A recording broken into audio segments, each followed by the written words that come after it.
വാർത്തയിലേക്ക് മോഹൻലാൽ നായകനാകുന്ന മഹാഭാരതം സിനിമ മലയാളത്തിൽ രണ്ടാം മൂഴം എന്ന പേരിലായിരിക്കുമെന്ന് സംവിധായകൻ വി.എസ്. ശ്രീകുമാർ. വിമർശനങ്ങളെ കണക്കിലെടുത്തല്ല ഈ തീരുമാനമെന്നും ശ്രീകുമാർ. സിനിമയുടെ പേര് നേരത്തെ തീരുമാനിച്ചിട്ടില്ലായിരുന്നു. മലയാളികൾക്ക് കൂടുതൽ പരിചിതമായ പേരായതുകൊണ്ടാണ് രണ്ടാം മൂഴം എന്ന് തീരുമാനിച്ചിരിക്കുന്നതെന്നും സംവിധായകൻ ശ്രീകുമാർ അബുദാബിയിൽ വാർത്താ സമ്മേളനത്തിൽ അറിയിച്ചു. സിനിമയുടെ ചിത്രീകരണം 2018 മെയ് മാസത്തിൽ അബുദാബിയിൽ തുടങ്ങുമെന്ന് സിനിമയുടെ നിർമ്മാതാവും UAE എക്സ്ചേഞ്ച് MNC ചെയർമാനുമായ ഡോക്ടർ B.R. ഷെട്ടി പറഞ്ഞു. ഞാനൊരു വിവാദമായി കണ്ടില്ല. കാരണം അവരവരുടെ അഭിപ്രായം പറഞ്ഞു. നമ്മളതിന് അഭിപ്രായത്തിനപ്പോൾ ഇതുവരെ ഒന്നും പറഞ്ഞിട്ടില്ല. ഞാനിപ്പോൾ അത് അഭിപ്രായത്തിന് മറുപടി പറയാനും ആഗ്രഹിക്കുന്നില്ല.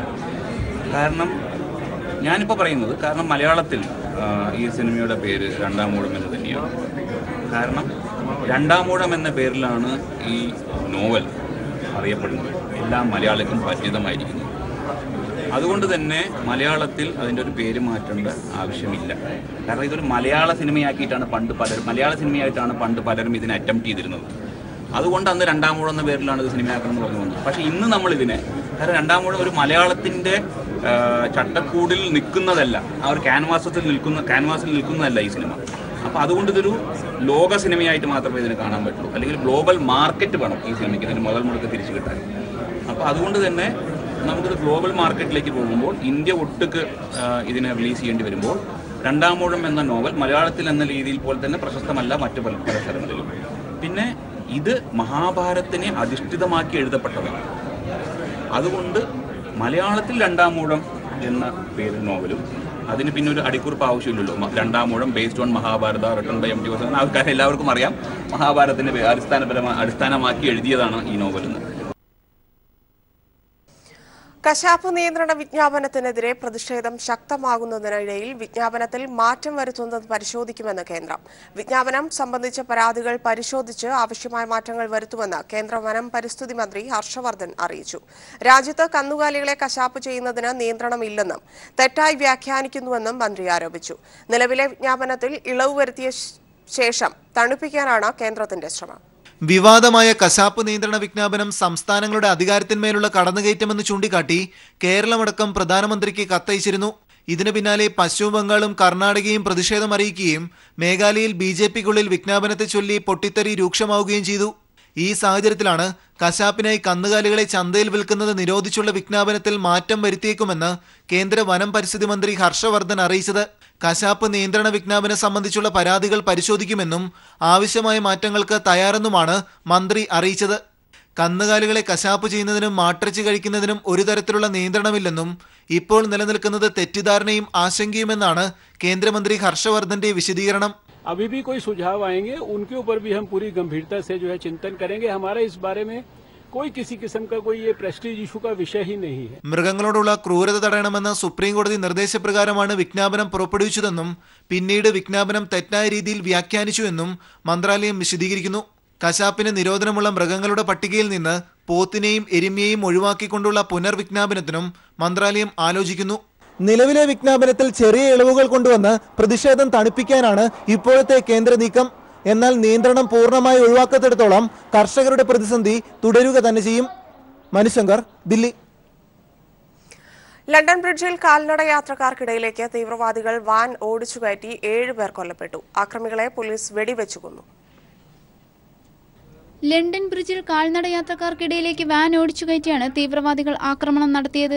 പ്രാദേശിക സമയം ശനിയാഴ്ച രാത്രി 10-ന് ശേഷമാണ് ലണ്ടൻ ബ്രിഡ്ജിൽ ആക്രമണമുണ്ടായത്. 20ഓളം പേരെ ഇടിച്ചു വീഴ്ത്തിയ ശേഷം വാനിലുണ്ടായിരുന്നവർ പുറത്തിറങ്ങി യാത്രക്കാരെ ആക്രമിക്കുകയായിരുന്നു. ആക്രമണത്തിൽ നിരവധി പേർക്ക് പരിക്കേറ്റിട്ടുണ്ട്. വാനിലുണ്ടായിരുന്ന 3 അക്രമികളെയും പോലീസ് ലണ്ടൻ ബ്രിഡ്ജിൽ വെച്ച് തന്നെ വെടിവെച്ചു കൊന്നു. ആക്രമണത്തെ തുടർന്ന് ലണ്ടൻ ബ്രിഡ്ജ് താൽക്കാലികമായി അടച്ചു. അതേസമയം തന്നെ ബോറോ മാർക്കറ്റിൽ ആക്രമണമുണ്ടായതായും റിപ്പോർട്ടുണ്ട്. 2 ആക്രമണങ്ങളും തീവ്രവാദികൾ നടത്തിയതാണെന്ന് പ്രധാനമന്ത്രി തെരേസ മേ പറഞ്ഞു. News desk. മെയ് 22-ന് ഭീകരാക്രമണം നടന്ന മാഞ്ചസ്റ്റർ അരീനയിൽ അരിയാന ഗ്രാൻഡെ ഇന്ന് വീണ്ടും പാടും. ഭീകരാക്രമണത്തിൽ മരിച്ചവർക്ക് ആദരാഞ്ജലി അർപ്പിച്ചാണ് ഗ്രാൻഡെ ഇന്ന് വീണ്ടും അതേ വേദിയിൽ പാടുന്നത്. Ariana ഗ്രാൻഡയ്ക്കൊപ്പം Justin Bieber, Katy Perry, മിലി സൈറസ് എന്നിങ്ങനെ ലോകത്തെ എണ്ണം പറഞ്ഞ പാട്ടുകാരെല്ലാം ഇന്ന് അരിയാനയ്ക്കൊപ്പം പാടുന്നുണ്ട്. ചോരയുടെ മണമുള്ള മാഞ്ചസ്റ്റർ അരീനയിലെ അതേ വേദിയിൽ അരിയാന ഗ്രാൻഡ് പാടാനിറങ്ങുമ്പോൾ സംഗീതത്തിന് നന്മയുടെയും സാന്ത്വനത്തിന്റെയും ഗന്ധമായിരിക്കും. ഒരാഴ്ച മുമ്പ് ഓൾഡ് ട്രാഫോർഡിൽ അരീന പാടാനിറങ്ങിയപ്പോൾ പാട്ടിന്റെ ആഘോഷമായിരുന്നില്ല ലോകം കേട്ടത്, മറിച്ച് വെടിമുഴക്കങ്ങളും നിലവിളികളുമായിരുന്നു. ഭീകരാക്രമണത്തിന്റെ കറുത്ത ഓർമ്മകൾ നിറഞ്ഞു നിൽക്കുന്ന മെയ് 22 ആ സന്ധ്യയ്ക്ക് ഇന്ന് പാട്ടിന്റെ പെരുമയിൽ സാന്ത്വനമേകുകയാണ് സംഗീത ലോകത്തെ നക്ഷത്രങ്ങൾ. കഴിഞ്ഞ മാസം നടന്ന ഭീകരാക്രമണത്തിൽ മരിച്ചവർക്കുള്ള ആദരാഞ്ജലിയായാണ് ഇന്ന് അതേ വേദിയിൽ അരിയാനയുടെ സംഗീത പരിപാടി നടക്കുക. Justin Bieber, Katy Perry, Miley Cyrus, Coldplay, Black Eyed Peas, Robbie Williams, Pharrell Williams എന്നീ ലോകത്തെ എണ്ണം പറഞ്ഞ പാട്ടുകാരെല്ലാം ഇന്ന് അരിയാനയ്ക്കൊപ്പം പാടുന്നുണ്ട്. ദുരന്ത പ്രതിരോധ ഫണ്ടിലേക്കുള്ള ധനശേഖരാർത്ഥമാണ് പരിപാടി. നേരത്തെ പരിക്കേറ്റ് ആശുപത്രിയിൽ കഴിയുന്നവരെ ആശ്വസിപ്പിക്കാൻ US പോപ്പ് ഗായിക നേരിട്ട് എത്തിയിരുന്നു. അരിയാനയെ കണ്ട പരിക്കേറ്റ ആരാധകർ വേദനയ്ക്കിടയിലും പുഞ്ചിരിക്കുന്ന ചിത്രങ്ങൾ സമൂഹ മാധ്യമങ്ങളിൽ തരംഗമായിരുന്നു. International desk. BJP സംസ്ഥാന കമ്മിറ്റി ഓഫീസ് മന്ദിരത്തിന്റെ തറക്കല്ലിടൽ ചടങ്ങിൽ നിന്ന് മുൻ സംഘടനാ സെക്രട്ടറിയും മാരാർജി ട്രസ്റ്റ് കമ്മിറ്റി അംഗവുമായ PP മുകുന്ദനെ ഒഴിവാക്കി. മാരാർജി ട്രസ്റ്റിലെ 5 അംഗങ്ങളിൽ 4 പേരെ ക്ഷണിച്ചപ്പോഴും മുകുന്ദനെ മാത്രം പാർട്ടി നേതൃത്വം ഒഴിവാക്കുകയായിരുന്നു. ക്ഷണിക്കാത്തതിലുള്ള തന്റെ പ്രതിഷേധം അറിയിച്ച് മുകുന്ദൻ സംസ്ഥാന അധ്യക്ഷൻ കുമ്മനം രാജശേഖരന് കത്തയച്ചു.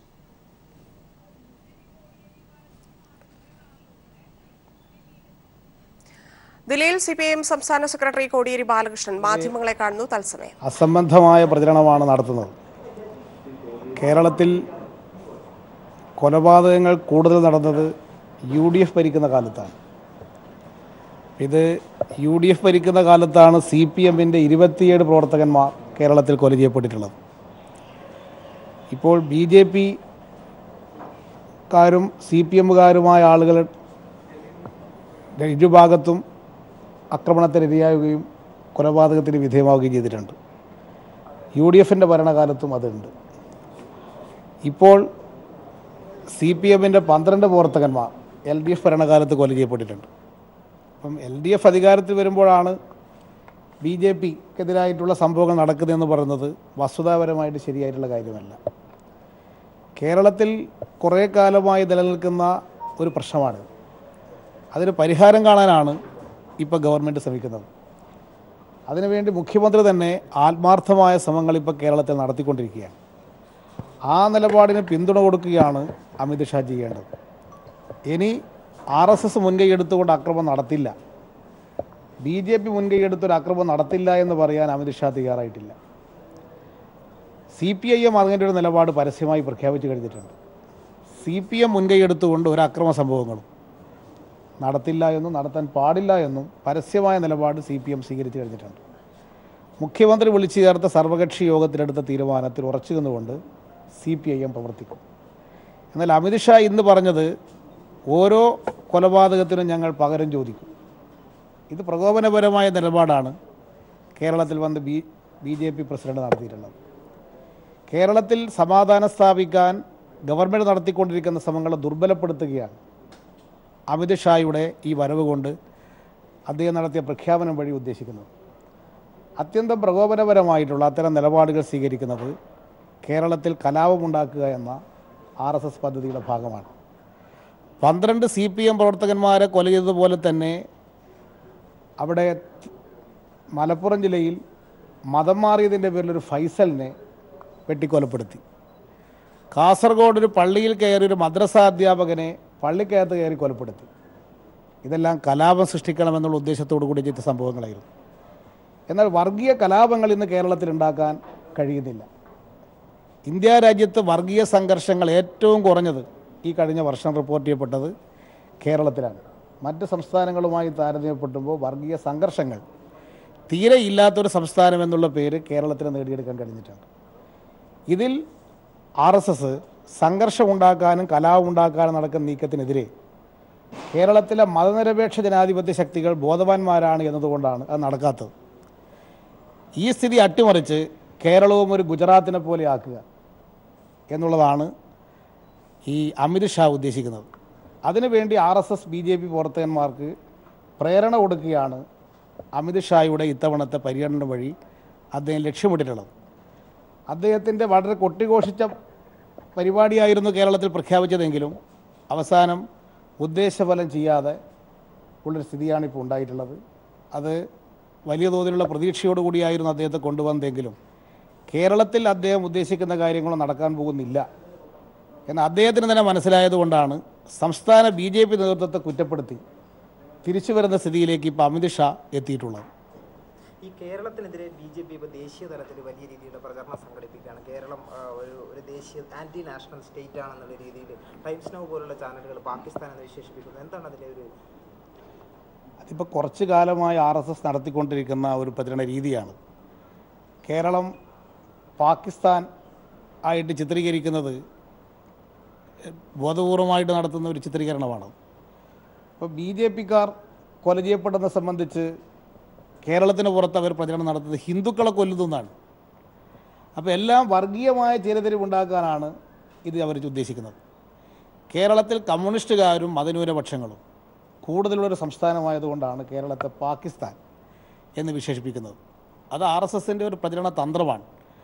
എന്നിട്ട് കേരളത്തെ ഒറ്റപ്പെടുത്തുക, കേരളത്തിനെതിരായിട്ടുള്ള വെല്ലുവിളികൾ നടത്തുക, കേരള ഹൗസ് തന്നെ തുടർച്ചയായിട്ട് ആക്രമണത്തിന് വിധേയമാക്കുക, കേരള ഹൗസിൻ്റെ മുമ്പിലേക്ക് ഇടയ്ക്കിടെ പ്രകടനം വരിക, ഞങ്ങൾ നരഭോജികളാണ്, മുഖ്യമന്ത്രി ഞങ്ങൾക്ക് വിട്ടുതരിക എന്നുള്ള മുദ്രാവാക്യം വിളിക്കുക. ഇങ്ങനെ അത്യന്തം പ്രകോപനപരമായിട്ടുള്ള നിലപാടാണ് RSS സ്വീകരിച്ചുകൊണ്ടിരിക്കുന്നത്. കേരളത്തെ ടാർഗറ്റ് ചെയ്യാണവർ. അതിന് കാരണം കേരളത്തിൽ അവർ ഉദ്ദേശിക്കുന്ന കാര്യം നടക്കില്ല എന്നവർക്ക് ബോധ്യമായപ്പോഴാണ് കേരളത്തിനെതിരായിട്ടുള്ള പ്രചാരവേലയായിട്ട് ഇത് മാറിയിരിക്കുന്നത്. ഇതിനെ കേരളീയർ ഒറ്റക്കെട്ടായിട്ട് തന്നെ ഇത് നേരിടണം. ഏതെങ്കിലും ഒരു പാർട്ടി മാത്രമല്ല, ഇത് കേരളത്തിനെതിരായിട്ടുള്ള ഒരു ദുഷ്പ്രചരണമാണ്. ആ ദുഷ്പ്രചരണത്തെ നേരിടാൻ വേണ്ടി കേരളീയ ഒറ്റക്കെട്ടായി നിൽക്കുകയാണ് ഈ സന്ദർഭത്തിൽ ചെയ്യേണ്ടത്. കോടിയേരി ബാലകൃഷ്ണനെ ദില്ലിയിൽ കാലുകുത്താൻ അനുവദിക്കില്ല എന്നുള്ള സംഘപരിവാർ ഭീഷണി ഇതിപ്പോൾ നിലനിൽക്കുന്നുണ്ട് യുവമോർച്ചയിൽ. അതിപ്പോൾ ഏതെങ്കിലും RSSകാരോ BJPക്കാരോ ഏതെങ്കിലും ഒരു സ്ഥലത്ത് കാലുകുത്താൻ പാടില്ല എന്ന് പറഞ്ഞാൽ അവിടെ കാലുകുത്താതിരിക്കാൻ പറ്റില്ല. ഏതെങ്കിലും ഒരു സ്ഥലത്ത് പുറത്തിറങ്ങരുത്, വീട്ടിൽ നിന്ന് പുറത്തിറങ്ങരുത് എന്ന് പറഞ്ഞാൽ വീട്ടിൽ നിന്ന് പുറത്തിറങ്ങാതിരിക്കാൻ പറ്റില്ല. ഇങ്ങനെ RSSകാർ മുമ്പും പല ഭീഷണികളും നടത്തി ആ ഭീഷണികളൊക്കെ അതിജീവിച്ചിട്ടാണ് ഞങ്ങളൊക്കെ രാഷ്ട്രീയ പ്രവർത്തനം ഇത്രയും കാലം നടത്തിയിട്ടുള്ളത്. CPIMൻ്റെ 210 പ്രവർത്തകന്മാർ കേരളത്തിൽ കൊല ചെയ്യപ്പെട്ടിട്ടുണ്ട്. ആയിരക്കണക്കിന് സഖാക്കൾ അംഗവൈകല്യം സംഭവിച്ചവരായിട്ട് മാറിയിട്ടുണ്ട്. ആയിരക്കണക്കിന് സഖാക്കൾക്കാണ് വീട് നഷ്ടപ്പെട്ടത്, തകർത്തത്. പക്ഷേ CPIMനെ തകർക്കാൻ ഇതുകൊണ്ട് സാധിച്ചിട്ടില്ല. അതുകൊണ്ട് ഇനി നമ്മളിൽ പലരെയും ചിലപ്പോൾ അവർ ഒരുപക്ഷെ നാളെ കൊലപ്പെടുത്തിയെന്ന് വരും, ആക്രമിച്ചു എന്ന് വരും, അംഗവൈകല്യം സംഭവിച്ചവരായി മാറിയെന്ന് വരും. പക്ഷേ ഒരിക്കലും CPIM ഈ ചെങ്കൊടി RSSന് മുമ്പിൽ കീഴടങ്ങാൻ പോകുന്നില്ല. അതൊരു പ്രഖ്യാപനത്തിന് മുമ്പിൽ CPMനെ കീഴ്പ്പെടുത്താൻ അവർക്ക് സാധിക്കില്ല.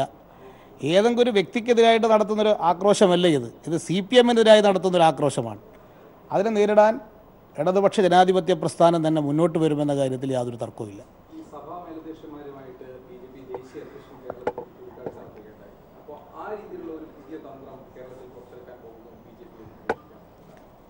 അത് BJP ഇപ്പോൾ ആദ്യമായിട്ട് സ്വീകരിക്കുന്നൊരു കാര്യമല്ല.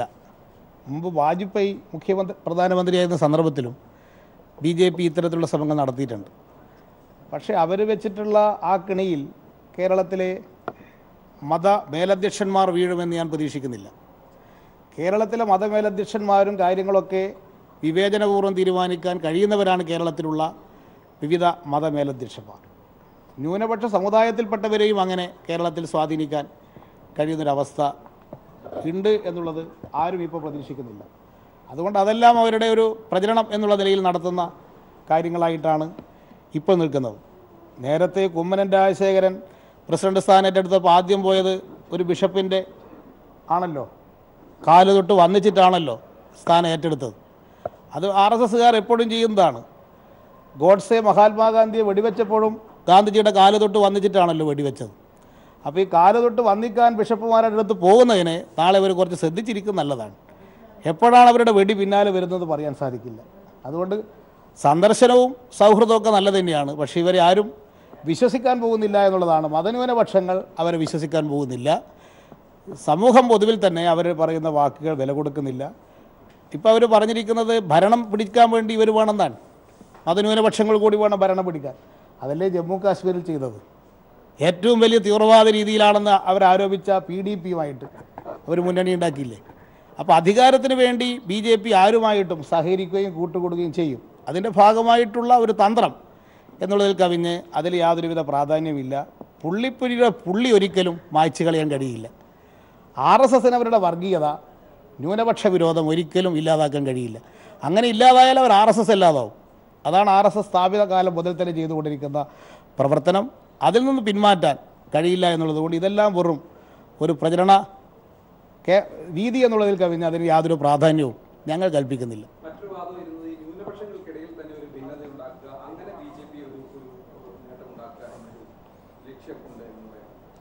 അല്ല, BJP പല തന്ത്രങ്ങളും രാജ്യത്ത് പ്രയോഗിക്കുന്നുണ്ട്. അവർക്കിപ്പോൾ രാജ്യത്തെ ജനങ്ങളുടെ ഭൂരിപക്ഷത്തിൻ്റെ പാർട്ടിയായിട്ട് മാറിയിട്ടില്ല. കഴിഞ്ഞ ലോക്സഭാ തെരഞ്ഞെടുപ്പിൽ BJPക്ക് 31% വോട്ട് മാത്രമേ കിട്ടിയിട്ടുള്ളൂ. പക്ഷേ രാജ്യത്തിലെ മതനിരപേക്ഷ ശക്തികൾ ഭിന്നിച്ച് മത്സരിച്ചപ്പോൾ അവർക്ക് 50%-ലേക്കും സീറ്റ് ലോക്സഭയിൽ കിട്ടി. ഉത്തർപ്രദേശിലെ തെരഞ്ഞെടുപ്പിൽ തന്നെ 4/3 ഭൂരിപക്ഷം കിട്ടി. പക്ഷേ 39% വോട്ടേ ഉള്ളൂ. ജാർഖണ്ഡിൽ 45% വോട്ട് മാത്രമേ ഉള്ളൂ. ഭൂരിപക്ഷം ജനങ്ങളുടെ പിന്തുണയുള്ള പാർട്ടിയായിട്ട് അവർ മാറിയിട്ടില്ല എന്നുള്ളതുകൊണ്ട് അവരുടെ ശക്തി സമാഹരിക്കാൻ വേണ്ടി കേന്ദ്രഭരണം ഉപയോഗിക്കാനുള്ള ഒരവസരമായിട്ടാണ് ഇപ്പോൾ ഉപയോഗിക്കുന്നത്. അതുവഴി അവർ ലക്ഷ്യമിടുന്നത് അടുത്ത പാർലമെൻറ്റ് തിരഞ്ഞെടുപ്പാകുമ്പോൾ 3/2 ഭൂരിപക്ഷം പാർലമെൻറ്റ് കരസ്ഥമാക്കണം. ഇപ്പോൾ അമിത്ഷാ നടത്തുന്ന ക്യാമ്പയിൻ മുഴുവൻ അതാണ്, 400 സീറ്റ് നേടുക എന്നുള്ളതാണ്. 3/2 ഭൂരിപക്ഷം BJPക്ക് അടുത്ത ലോക്സഭയിൽ കിട്ടിയാൽ ഇന്ത്യൻ ഭരണഘടന ഭേദഗതി ചെയ്യും. അതിനുവേണ്ടിയാണ് അവർ ശ്രമിക്കുന്നത്. പാർലമെൻ്ററി ജനാധിപത്യ വ്യവസ്ഥ ഇല്ലാതാകും. പ്രസിഡൻഷ്യൽ മോഡൽ ഭരണത്തിലേക്ക് രാജ്യത്തെ കൊണ്ടുപോകും. അതിനുവേണ്ടി അടുത്ത പാർലമെൻറ്റ് തിരഞ്ഞെടുപ്പിൽ സീറ്റുകളുടെ എണ്ണം വർദ്ധിപ്പിക്കാനുള്ളൊരു ക്യാമ്പയിനാണ് ഇപ്പോൾ രാജ്യവ്യാപകമായി BJP നടത്തുന്നത്. അത് പാർലമെൻ്ററി ജനാധിപത്യ വ്യവസ്ഥ തന്നെ ഇല്ലാതാക്കലായിരിക്കും. BJPക്ക് 3/2 ഭൂരിപക്ഷം ഇന്ത്യയിൽ ലഭിച്ചാൽ നാളെ ഇവിടെ സംഭവിക്കാൻ പോകുന്നത്. ഇതിനെതിരായിട്ടുള്ള ക്യാമ്പയിനാണ് ഇടതുപക്ഷ പ്രസ്ഥാനങ്ങളും മതനിരപേക്ഷ പ്രസ്ഥാനങ്ങളും ഇപ്പോൾ ഏറ്റെടുത്തുകൊണ്ടിരിക്കുന്നത്. BJPക്കും കേന്ദ്ര സർക്കാരിനെതിരെ ഇപ്പോൾ കേരളത്തിൽ നടത്തിക്കൊണ്ടിരിക്കുന്ന പ്രക്ഷോഭങ്ങൾ, ഈ ഫെസ്റ്റിവൽ അടക്കമുള്ള പ്രക്ഷോഭങ്ങൾ ദേശീയ തലത്തിൽ വ്യാപിക്കാൻ CPM എന്തെങ്കിലും പ്രക്രിയയുണ്ടോ? ദേശീയ തലത്തിലാണ് CPM ഈ പ്രക്ഷോഭണം ഏറ്റെടുത്തിട്ടുള്ളത്. CPM കേന്ദ്ര കമ്മിറ്റിയുടെ ആഹ്വാനപ്രകാരമാണ് കേരളത്തിലെ പാർട്ടി ഈ പ്രക്ഷോഭണം ഏറ്റെടുത്തിട്ടുള്ളത്. പക്ഷേ ദേശീയ തലത്തിൽ ഒരു ആഹ്വാനവും ഇതിനു വേണ്ടി ചെയ്യാത്തൊരു പാർട്ടി പ്രധാന പ്രതിപക്ഷമായിട്ടുള്ള കോൺഗ്രസ്സാണ്. കോൺഗ്രസ് ഈ കാര്യത്തിൽ മൗനം പാലിക്കുകയാണ്. കേരളത്തിലെ മുഖ്യമന്ത്രിയോട് ചെന്നിത്തല പറഞ്ഞു അവിടെ സ്പെഷ്യൽ നിയമസഭാ സമ്മേളനം കൂടി ചേരണം. ഉടനെ തന്നെ മുഖ്യമന്ത്രി വിളിച്ചു കൂട്ടി. കർണാടകത്തിലെ കോൺഗ്രസ് പാർട്ടി എന്താ അവിടെ ഒരു സ്പെഷ്യൽ സമ്മേളനം ചേർന്ന് പ്രമേയം പാസ്സാക്കുന്നത്? കോൺഗ്രസിനൊരു നിലപാടുണ്ടെങ്കിൽ കോൺഗ്രസ് ഭരിക്കുന്ന സംസ്ഥാനങ്ങൾ എന്തുകൊണ്ട് ഇതിനെതിരായ നിലപാട് സ്വീകരിക്കുന്നില്ല? ദേശീയ തലത്തിൽ കോൺഗ്രസ് മൗനം പാലിക്കുകയാണ് ചെയ്യുന്നത്. കോൺഗ്രസിൻ്റെ RSSനോടുള്ള മൃദു സമീപനം ഇനിയും മാറിയിട്ടില്ല എന്നതിൻ്റെ തെളിവാണ് ഈ പ്രശ്നത്തിലും അവർ സ്വീകരിച്ചുകൊണ്ടിരിക്കുന്ന നിലപാട്. ഞങ്ങളുടെ ശക്തിക്കനുസരിച്ചുകൊണ്ട് ഞങ്ങൾ ഈ പ്രശ്നം ദേശവ്യാപകമായിട്ട് തന്നെയാണ് CPIM ഏറ്റെടുത്തിട്ടുള്ളത്. ഓരോ സംസ്ഥാനത്തിലും ഞങ്ങൾക്ക് വ്യത്യസ്തമായ സ്വാധീനമാണുള്ളത്. ആ സ്വാധീനത്തിനനുസരിച്ചുള്ള പ്രക്ഷോഭണം ഇന്ത്യയിലെ എല്ലാ സംസ്ഥാനങ്ങളിലും നടക്കും. ബംഗാൾ സംസ്ഥാന കമ്മിറ്റി യെച്ചൂരിയെ വീണ്ടും രാജ്യസഭയിലേക്ക് നോമിനേറ്റ് ചെയ്യാൻ ആവശ്യപ്പെട്ട് കത്ത് കൊടുത്തിട്ടുണ്ട്. ഈ കത്ത് ചർച്ച ചെയ്യുമെന്ന് യെച്ചൂരി പറഞ്ഞിട്ടുണ്ട്. ഈ കോൺഗ്രസ് പിന്തുണ നേരത്തെ തന്നെ കോൺഗ്രസ് പിന്തുണ വാഗ്ദാനം ചെയ്തിട്ടുണ്ട് യെച്ചൂരി ആണെങ്കിൽ. എന്താണ് പാർട്ടി നിലപാടെന്നാണ് ഇക്കാര്യത്തിൽ കോൺഗ്രസ് പിന്തുണ സംബന്ധിച്ച്? അത് സംബന്ധിച്ച് നേരത്തെ തന്നെ പാർട്ടി കോൺഗ്രസ് എടുത്തൊരു നിലപാടാണ്. 21ാം പാർട്ടി കോൺഗ്രസ് എടുത്തിരിക്കുന്ന നിലപാട് ഇന്ത്യയിലെ മുഖ്യ വിപത്ത് BJPയാണ്. എന്നാൽ അതോടൊപ്പം കോൺഗ്രസിൻ്റെ സാമ്പത്തിക നയങ്ങൾക്കെതിരായിട്ടും പോരാടുന്നു. രണ്ടു കൂട്ടരുമായും ഏതെങ്കിലും തരത്തിലുള്ള സഖ്യമോ നീക്കുപോക്കോ പാർട്ടി കോൺഗ്രസ് തീരുമാനിച്ചിട്ടില്ല. ആ നയത്തിൽ തന്നെയാണ് ഇപ്പോഴും CPIM ഉറച്ചു നിൽക്കുന്നത്. അത്തരമൊരു ധാരണയോ നീക്കുപോക്കിൻ്റെയോ പ്രശ്നം ഇന്ന് പാർട്ടിയുടെ മുമ്പിൽ നിലനിൽക്കുന്നില്ല. അത്തരം പ്രശ്നങ്ങൾ ബംഗാളിലെ അസംബ്ലി തെരഞ്ഞെടുപ്പുമായി ബന്ധപ്പെട്ട് ചില പ്രശ്നങ്ങളുണ്ടായിരുന്നു. അത് പാർട്ടി കേന്ദ്ര കമ്മിറ്റി ചർച്ച ചെയ്യുകയും ആ നിലപാട് തെറ്റാണ് എന്ന് കേന്ദ്ര കമ്മിറ്റി തീരുമാനിക്കുകയും ചെയ്തൊരു പ്രശ്നമാണ്. അതുകൊണ്ട് ഇപ്പോൾ അത്തരത്തിലൊരു പ്രശ്നം പാർട്ടിയുടെ മുമ്പിൽ ഉയർന്നു കഴിഞ്ഞിട്ടില്ല. ഉയർന്നു വരുന്നുണ്ടെങ്കിൽ ആ പ്രശ്നം പ്രത്യേകം പാർട്ടി ചർച്ച ചെയ്യും. അതിൻ്റെ അർത്ഥം അതല്ലേ ഇപ്പം ഞങ്ങളെടുത്ത തീരുമാനം അതാണ്. നേരത്തെ അങ്ങനെ ഒരു തീരുമാനമെടുത്തത് കോൺഗ്രസുമായിട്ടുള്ള മുന്നണിയോ ധാരണയോ വേണ്ട എന്നുള്ളതാണ് പാർട്ടി കോൺഗ്രസ് തീരുമാനം. കഴിഞ്ഞ കേന്ദ്ര കമ്മിറ്റിയും തീരുമാനിച്ചിരിക്കുന്നത് അത് തന്നെയാണ്. ശരി. അമിത്ഷാ കേരളത്തിൽ ഉദ്ദേശിച്ച കാര്യം നടക്കില്ലെന്ന് അമിത്ഷാ മനസ്സിലാക്കിയതുകൊണ്ടാണ് കേരളത്തിലെ BJPക്കാരുടെ മേലിൽ അത് ചുമത്തിയിരിക്കുന്നത്. കൂടാതെ RSSന്റെ മതത്തിന്റെ പേരിൽ ചേരിതിരിവുണ്ടാക്കാൻ RSSന്റെ ശ്രമം നടക്കുന്നുവെന്നും കൂടാതെ CPIMന്റെ കൊടി താഴ്ത്തിക്കെട്ടാൻ RSSനെ അനുവദിക്കില്ലെന്നും ദില്ലിയിൽ മാധ്യമങ്ങളോട് പ്രതികരിക്കുകയായിരുന്നു കോടിയേരി ബാലകൃഷ്ണൻ. വയനാട്ടിലെ കൽപ്പറ്റയിൽ മുഖ്യമന്ത്രി പിണറായി വിജയൻ സംസാരിക്കുന്നു. തത്സമയം. കഴിവ് നേടാൻ പോലീസിന് കഴിയേണ്ടതായിട്ടുണ്ട്. അതിനും പോലീസ് ശ്രമിക്കുകയാണ്. ഇതോടൊപ്പം കണ്ടുവരുന്ന ഒരു കാര്യം, വലിയ തോതിലുള്ള ഗൂണ്ടാ സംഘങ്ങൾ നമ്മുടെ നാടിൻ്റെ പല ഭാഗങ്ങളിലുണ്ടാവുക. വയനാട്ടിൽ അത്രത്തോളം ഉണ്ട് എന്ന് പറയാൻ പറ്റില്ല. എന്നാൽ നമ്മുടെ നാടിൻ്റെ പൊതുവായ സ്ഥിതി എടുത്താൽ വലിയ ഗൂണ്ടാ സംഘങ്ങൾ പ്രവർത്തിക്കുന്നുണ്ട്. അത് ചില വലിയ പട്ടണങ്ങളാകുമ്പോൾ അവർ വലിയ മിടുക്കരാണ് പല കാര്യങ്ങളും ചെയ്യാൻ, പലരെയും അവർക്ക് വിധേയരാക്കാൻ മിടുക്കരാണ്. ഏതായാലും അവരോട് വിട്ടുവീഴ്ച ചെയ്യാൻ പാടില്ല എന്നാണ് സർക്കാർ തീരുമാനിച്ചിട്ടുള്ളത്. അതുകൊണ്ട് കുറേ ആളുകൾ ഇപ്പോൾ ജയിലിനകത്ത് വെച്ച് അവരുടെ മിടുക്ക് കാണിക്കാൻ തയ്യാറാകേണ്ടി വന്നിരിക്കുക. കുറേ ആളുകൾ ജയിലിലെത്തിക്കഴിഞ്ഞിട്ടുണ്ട്. എന്നാൽ പൂർണ്ണമായി അവസാനിച്ചു എന്ന് പറയാൻ പറ്റില്ല. ഈ നേരിട്ട് കുറ്റകൃത്യങ്ങളിൽ പങ്കെടുക്കുന്നവരും മറഞ്ഞു നിന്ന് കുറ്റകൃത്യങ്ങൾ ചെയ്യുന്നവരുമുണ്ട്.